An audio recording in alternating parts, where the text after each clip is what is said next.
She doesn't want you, brother. Listen, women are like cats. When you give them too much affection, they walk away. Don't be the dog that sits there and begs. Too much of anything is bad, even love. So what you gotta do is be rare. Hold your value by being less accessible. Try that out this week, brother, and get back with me. Whether that's true or not, how much poorer am I for that belief? If I just go, no, I'm going to stand and I'm going to say, man, would you like to sit? You want to light somebody up, by the way, open doors for them, give up your seat to someone. If you're walking down the street and it's raining and you have an umbrella and there's a woman who doesn't have an umbrella and you go, would you like to have a little of my umbrella? You will light somebody's day up doing things like that. As a man, you cannot go wrong being chivalrous. If she politely rejects you, walk the away. You about to catch a charge because she said no? You don't have to get verbal or physical with a woman that rejects you. Fam, walk your tender away. There are so many other women in this world that would give you a chance. I understand that these women will disrespectfully reject you, treat you as if you're not a human being who's naturally approaching them. Those are the ones you just walk away from. You don't try to be persistent or none of that. Leave her alone. Leave her weird alone. And if she politely rejected you, leave her alone, bro. Leave her alone.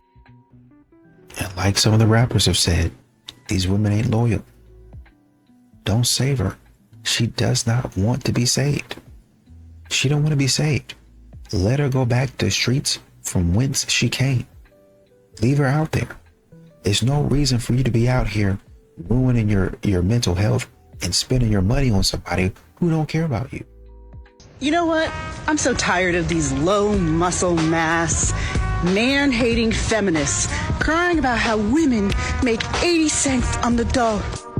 Look around you. 99% of the back-breaking, body-destroying work, hard labor done in this country is done by men.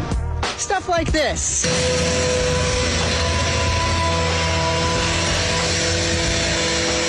We don't see a bunch of men complaining about having to do this body-destroying work.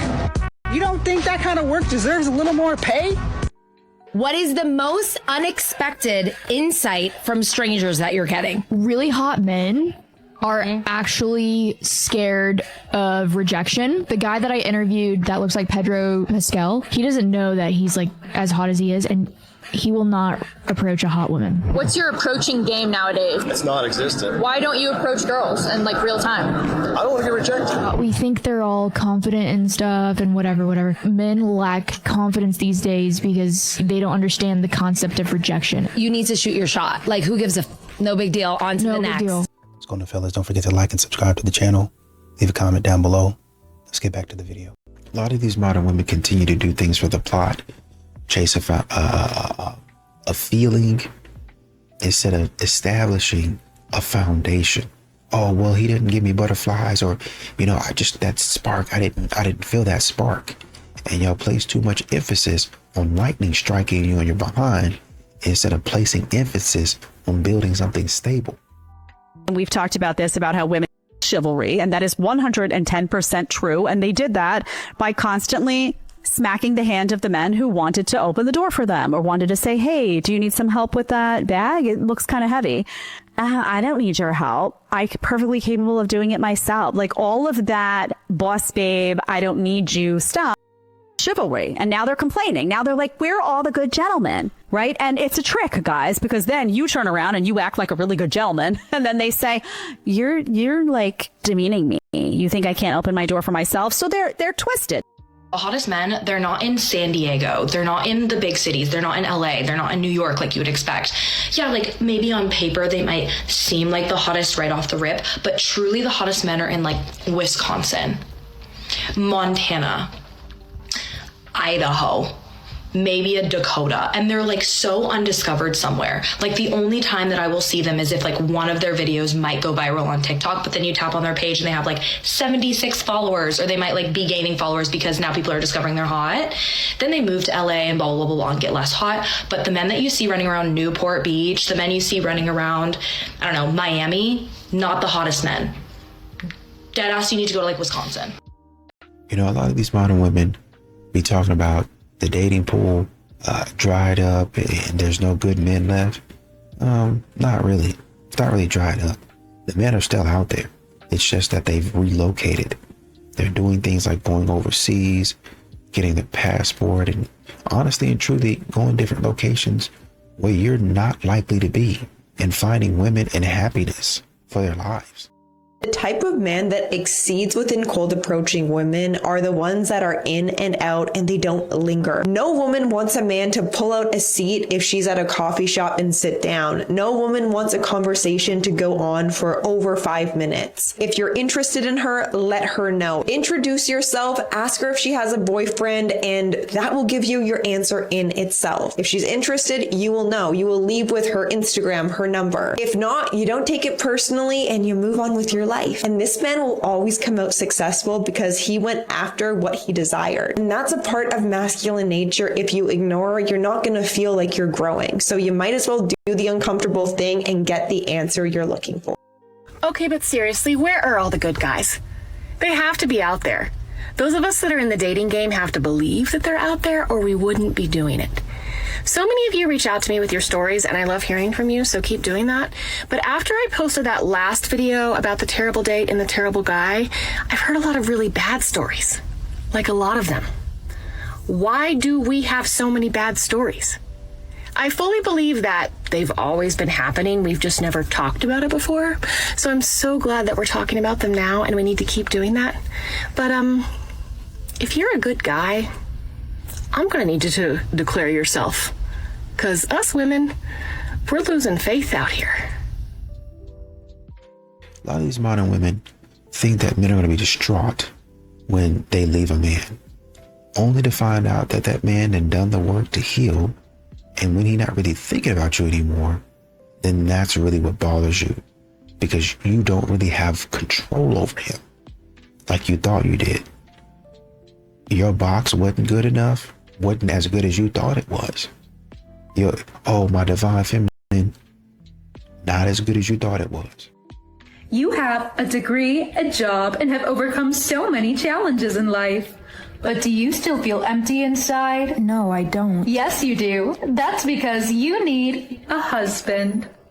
Once you get a husband, you can do so many things, like work all day at your job, then come home and work more. You get to cook dinner, clean the house, do laundry, wash the dishes, and so much more. Your husband was never taught how to do these things, so you get to do all the labor by yourself. For free. The patriarchy is not responsible for any side effects, including husband leaving you, husband cheating on you, husband feeling towards you, husband committing action to you, husband starting a podcast, husband having a secret second family, and so much more. I know I got a lot of single ladies that watch me, so where the single ladies at? It's Thanksgiving time, and I want to connect you with a brother. They may be watching. Brothers tell me they're watching all the time, so I want you to put the word single in the comments. If you want to tell a little bit about yourself, what you're looking for, and if you open to a man DMing you, put single and a little bit about yourself, and let's connect. I want you to find the right one. Let's stop talking. Let's become proactive instead of inactive. What else is working? Put in the comments right now. Brothers, go look at who's commenting below, and let's connect for Thanksgiving. Turn this Thanksgiving into inactivity, into proactivity. Put single right now, ladies, and a little bit about what you're looking for. Brothers, go in the DM. It's a connection. When the right one comes, go with God. A lot of these modern women don't realize your ultimatum is backfiring because you assume man is scared to lose you. You assume that you bring so much value to the table that a man just gonna be like, oh my God, she left. When a man is like, oh my God. Oh my God, I can't believe it. She finally left. Man, now I can breathe easy. You know, I really think we need to get to the bottom of this whole men lying about their heights epidemic. And like, I don't really understand why, because like half the time you guys are still tall. It just reminds me of this time that I matched with this man on this app, and we had been talking for a while, and he swore up and down that he was 6'4". Like, it was all about his profile. Like, it was 6'4" this, 6'4" that. And I'm 6'3". I've been 6'3" since I was 14. Nothing has changed. Like, that's just how tall I am. And so we met in person, and he was 3 inches shorter than me. Like, he was still 6 foot, so like he was still tall. So it didn't really make sense why he felt the need to lie. And so then, you know, I just never spoke to him again. And then a couple months later, I came across his profile and I decided I was going to match with him again just for fun, to call him out on it. And so I messaged him and I was like, insert name here, please stop lying to these girls. We both know that you're not actually 6'4". And he like got super defensive and was like, no, I'm 6'4". One of us is lying and it's not me. And I was like, yeah, buddy, and the sky is green. Like, come on. Feminists, I guarantee you, if we were to do research, has a pretty high rate of being traumatized by a man early on. And we need to deal with that. We don't need to allow this to continue to emasculate men. Men can't say something to a woman. Most men won't. And I understand why, but women can. And so if we can get to the woman, that's why our program is called Held. And we teach women like, hey, if he's driving, don't correct his driving. Hey, if he's doing something, don't criticize. And I am not perfect. We are not perfect, but we try. My life personally, I've come from a place of seeing what it looks like to emasculate a man. And I come from a family where I wouldn't say my mom emasculated my dad, but she was very powerful and he took a passive role. That dynamic was not healthy for me now. I want a man who's in a leadership role and I want to play a more passive role. And that's actually so designed biologically in me. Then all of a sudden you start to see more love and joy coming from me. And a man is so inspired by a woman who is like flooding with love and flooding with joy, and something lights up in him. And that's biologically designed from the Lord. So the more we can stay lock and step with that, the more we're going to understand just why God designed us like that in the first place. A lot of these modern women continue to want a man to fight for them, but they're fighting against the man.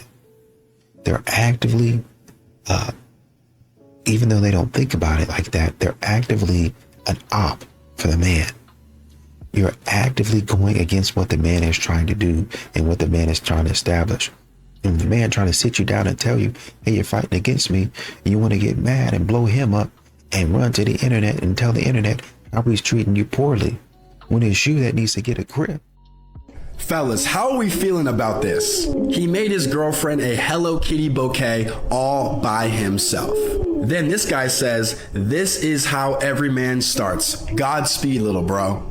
Number one, I hope this guy right here can stay in this mode for as long as he can. My goal for him is to find a girl who really appreciates this and stays with him for life.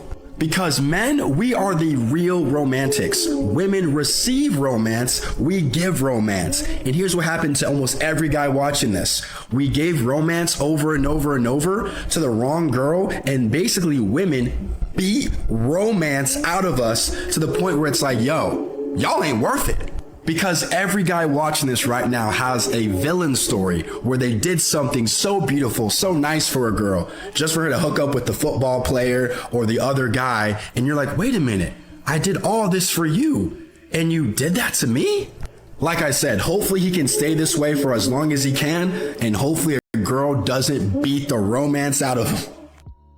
A lot of these modern women, they don't understand the things that they say. It's ruining your life. Oh, a man don't approach anymore. A man don't approach first anymore. A man don't text first anymore. That's a man's job. First of all, it's both of your jobs. Second of all, when a man be texting first, oh, well, that's too desperate. I like a man that's not too available. Oh, he seems too interested. Do you think he's love bombing me? And all the other type of foolishness that for some reason you be thinking up in your head and projecting onto him. And what do you think it feels like for a woman when she receives without any stipulations? What do you think that feels like? Does it allow her to drop into her feminine? 100%. 100%. And the value that brings to a relationship is beyond priceless. And there's nothing more, I feel, as a man that I would want out of relationship than for my woman to feel all of that as much as possible, as frequently as possible, which is why I'm here. Is that responsibility a little scary? Could you admit that? It's terrifying. It's terrifying, right? So now watch, hold on. But does it make you go face to face with the parts of you that are afraid? 100%. I get the moment to choose love or fear. That's it. So could you see how our women and our partners are the actual medicine we need to step into the fullness of our masculine energy? Absolutely. Thank you. I'm starting to feel like the man is really the prize. I don't know why. Hey, girl, now. I'm starting to feel like men are really the prize because literally as a woman, we have to wait on the man for everything. We have to wait on the man. We have to wait on the man. We can date whoever we want, but we can't marry who we want. One of them says, stepping into the marriage, you have to wait for the man to ask you to marry him. You have to wait for the man to ask you to be his girlfriend. You have to wait for the man to ask you out on a date. All these kind of things we're waiting on a man to do. Like literally. How about you have multiple? So you're not waiting on nobody. I never did because most women here, they're dating a lot of guys. Yeah, but they have that one guy that they want who don't want them. They're dating all these other guys on the side because they're trying to distract themselves. But realistically speaking, they want that one guy who was taking forever to claim them. That's not how it is. Yes, I've always felt women were the prize. You should know that you are the prize. I've always felt that way. Don't get it twisted. But if you think about it, I'm just trying to be more realistic, be more open-minded in my thinking. That's the reason why I'm saying that. If you're going to ask the man to marry you, by all means do so. But I'm just saying, like, as far as like waiting for a man to like ask us to be like exclusive. That's what I'm talking about. Come with me to win back a man. I'm about to throw up saying that, but I feel like this is worth getting canceled over by all the girlies. But you know what? The psychosis is so real that young lady couldn't even do something like say, I'm gonna try to get back the guy I want without feeling like she needed to also gag from saying it. That's kind of sad. Even as she's trying to do something that she feels is the best move for her and trying to get the person she wants, she is so programmed by social media that she's worried about the backlash from the girlies for literally just doing things for the person she wants to pursue. Do you see how like deep the programming actually is? Good for her for trying to just do what feels right for her. But it is also appalling that she felt the need to mention how it would be perceived by the internet. One, because you just don't have to post it for the internet. So that's like the easiest way to prevent that from happening. But also like the fact that the collective parasocial relationships with random people online and the overarching attitudes are just some weird groupthink. What the fuck? What the fuck? This is insane. The parasocial requirements people have based off of other random people on the internet. This is the same shit I have a problem with for the running community right now and everything else. Y'all, be your own person. God, man, good for her, but that's crazy. There's a sentence that men say when they really see a future with a woman, and it's much simpler than you think. The sentence is, I told my friends about you. Now, it may not sound like a big deal, but when a man starts talking about you to the other people in his life, something has already shifted. Men are naturally protective of their personal world, and they don't usually bring someone up to their friends or family or coworkers unless the connection's meaningful. Because once he does that, you're no longer just a casual part of his life. You're becoming part of his story. Another thing that you'll notice is when a man sees long-term potential with you, he starts imagining you in his future. He'll say things like, we should go there this summer. You'd love this place. You should meet my friends sometime. The little moments reveal something very important. He's no longer just enjoying the present moment. He's including you in what comes next. And when a man naturally starts weaving you into his world, it's usually when you know the connection, it has moved beyond casual. So if you would like deeper clarity on your relationships, you know where to find me. I'm Jules. I blew up my life 2.5 years ago. After a year of telling my husband that I was not happy and us talking about divorce, or me talking about divorce, I just decided one day that that was that. I was gonna leave. And I packed a suitcase and I left. And for those of you that have also done this, I wonder if you have any regrets. Husband dodged an absolute bullet in this situation, man. I cannot tell you how often this happens, man. Women out here after 10, 15, 20 years, after 1 year sometimes, I'm just not happy anymore. she's not for you, G. If she's gonna be threatening divorce, she never was for you in the first place, man. You know, find a wife who's gonna work through those hard times with you, man. You know, it is so important. People don't realize how important it really is to find the right partner, man. A lot of men out here just settling with women that they know are not gonna be good for them long term. Oh, marriage will change it. It's not gonna change it, man. You know, you need to leave, get your ass in the gym, and do what you need to do to better yourself and let God handle the rest. That's what I realized, man, is that God has complete control over everything. I talk to God about everything. I talk to God about all my problems. I go through the Lord, man. It's the best thing you can do for yourself. Stop trying to handle these situations by yourself. Just do what you need to do every day to become a better man. You know, are you in the gym? Are you starting that business? Are you doing what you need to do?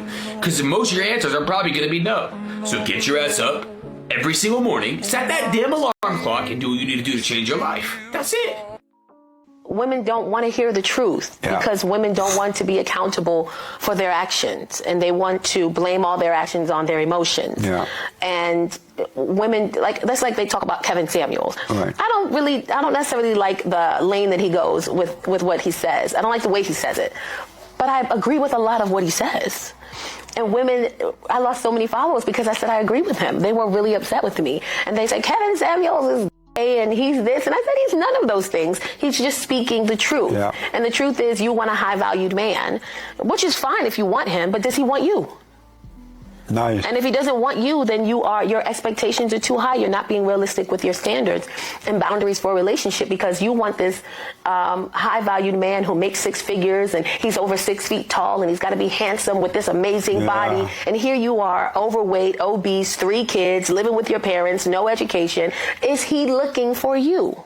And if he's not looking for you, then you're not being realistic with your expectations, because there are a lot of good men out there who are interested in you that you are passing up because you're not being realistic. Amazing. And it's oftentimes because you idolize relationships on social media and you're looking for that. On my radio show, I have these biblical questions that I put out. And this week, the biblical question is, what do men and women want from each other? What do men and women want?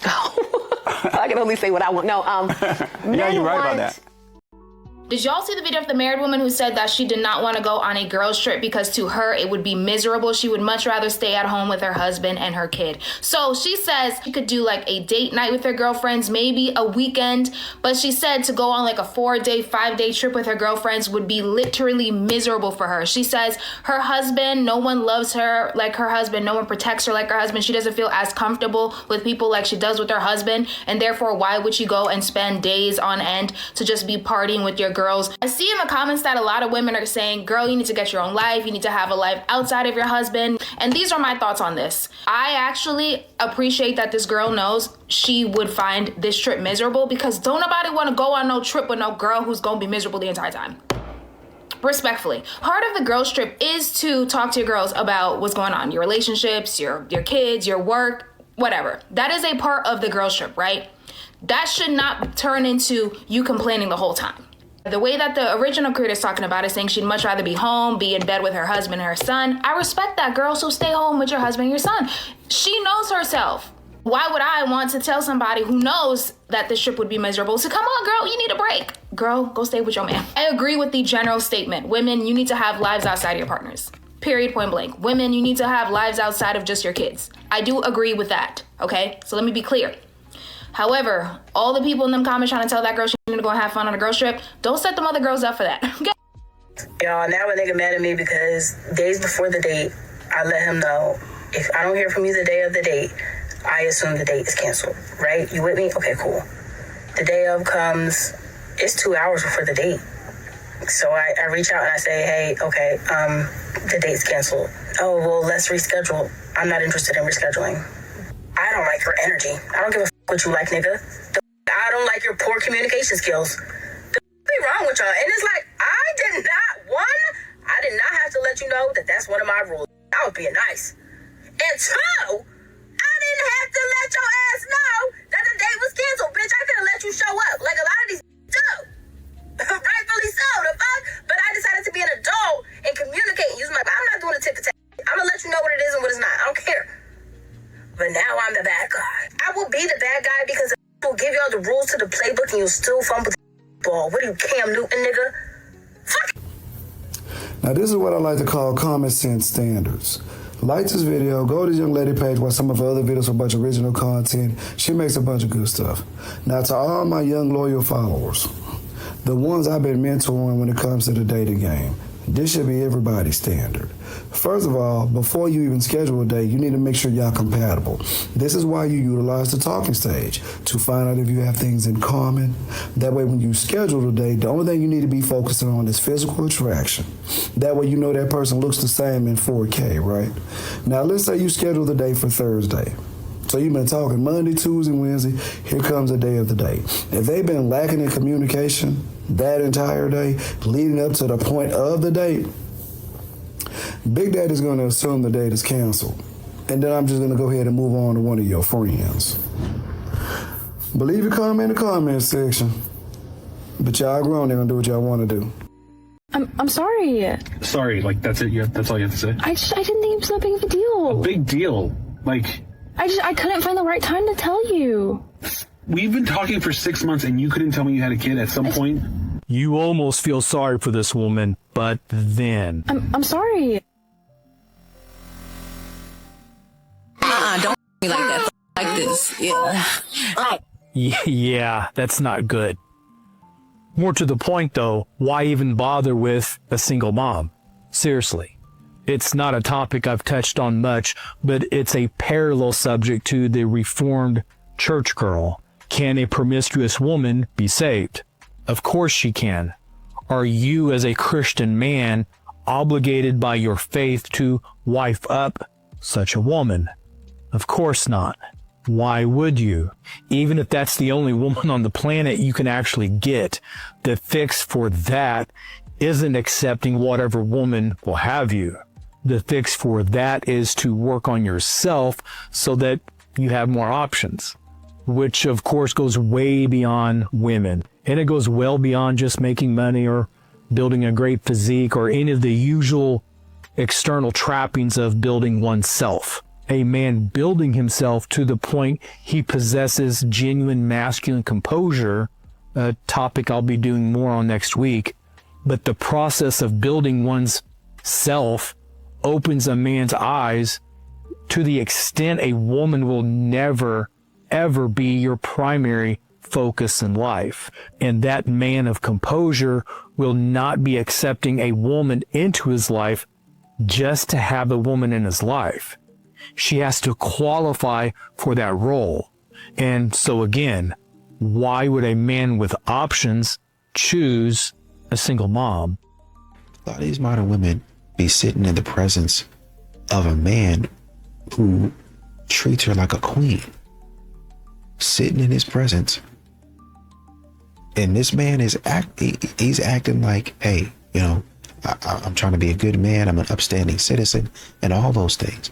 But because modern women are emotionally stunted, because they're not really healed like they say they are, they run that man off, essentially fumble that man. And then say, oh, it's his loss. No, it's not. It's actually his gain.